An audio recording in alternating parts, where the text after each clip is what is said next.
It's in the bacon you ate for breakfast, the tacos you'll have for lunch, the pizza waiting for you in your freezer.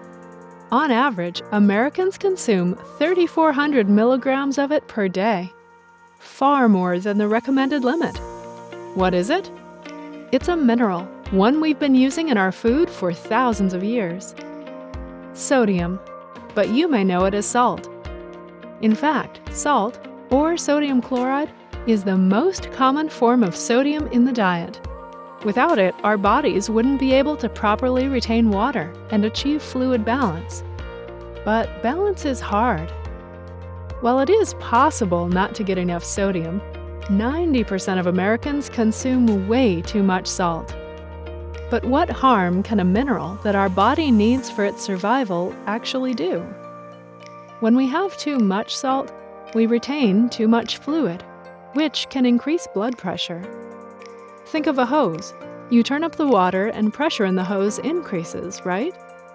Now imagine you have a thin network of those hoses in your body, and they're on all the time. The more salt in your body, the more fluid is running through them. And the more fluid you have, the higher the blood pressure, and the higher the wear and tear. High blood pressure stresses the heart and blood vessels, and damages them if sustained long enough, leading to heart disease. Your kidneys are also affected. High sodium intake and the ensuing rise in blood pressure means they're working overtime to remove excess fluid from the body. And with high sodium levels, ensuring blood and oxygen aren't flowing efficiently, your brain can also be affected, making it harder to think and retain information. But our brain also loves salt. We're programmed to love it because sodium is necessary for survival. Throughout much of human history, getting salt was difficult, so craving salt helped us survive. But today, salt isn't difficult to find. It's everywhere, and in everything. Consider this. Almost 80% of the sodium we eat comes from processed foods and restaurant foods. It's added to our food before we even buy it. So, how much salt is too much? Adults should eat no more than a teaspoon a day. That comes in at less than 2,300 milligrams. More than that, and you're eating a high-sodium diet. But there's a solution. While a vast amount of the food we eat is oversaturated with salt, there's still plenty of ways to buy and eat food while still limiting sodium intake. When you're at the grocery store, recognize high-sodium items and limit how much you buy and eat.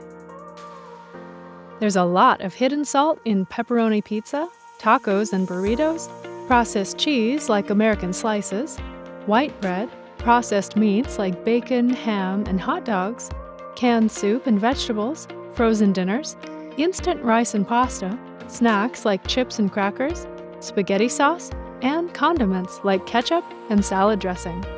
You can also buy low-sodium versions of the food you already love, whether it's unsalted chips, light salad dressing, or canned foods with less added salt. Head over to the meat and seafood section in your store.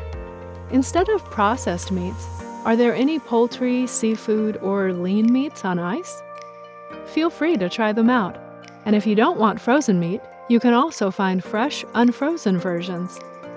But heads up, check the package for terms like broth, saline, and salt solution.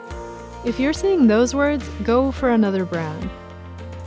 Last but not least, you can't go wrong with fresh, unprocessed foods. And don't forget fruits and vegetables. They are packed with potassium, which helps our body eliminate sodium and decrease blood pressure.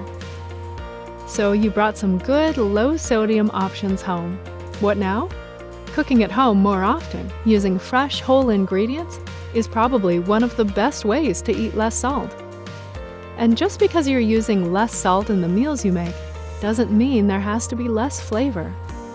Flavor food with garlic, onion, and ginger, either as whole foods or in powder form. You can also spice up your cuisine, literally. Experiment with different herbs and spices, like cinnamon, cumin, black pepper, oregano, and salt-free seasoning blends.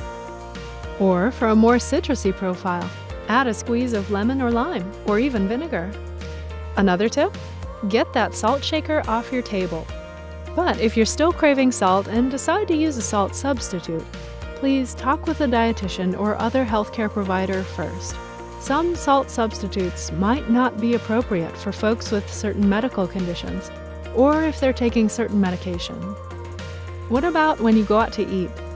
Some restaurant items contain up to 6,000 milligrams of sodium per serving. That's more than double the daily limit. This goes for takeout and fast food too. While the obvious answer is to eat out less often, there are still ways to go out to eat while controlling your sodium intake. Check out their nutritional info for a lower sodium meal. Also, ask your server. They can point you in the right direction. It's also a safe bet to ask that your meal be made with less salt. Get dressing and sauces on the side. Only add back as much flavor as you need. Eat smaller portions. By eating a little less, your sodium intake is reduced as well. Split a meal with a friend, or as soon as your food comes, get a go-to box and save half of it to eat later. Plus, this always helps to save money. Remember these tips and tricks the next time you go to the store, eat at home, or go out to eat. Fun fact, over time, your taste buds will fully adjust to less salt, and the foods you used to enjoy will taste too salty. Don't just take our word for it. Try this out and see for yourself.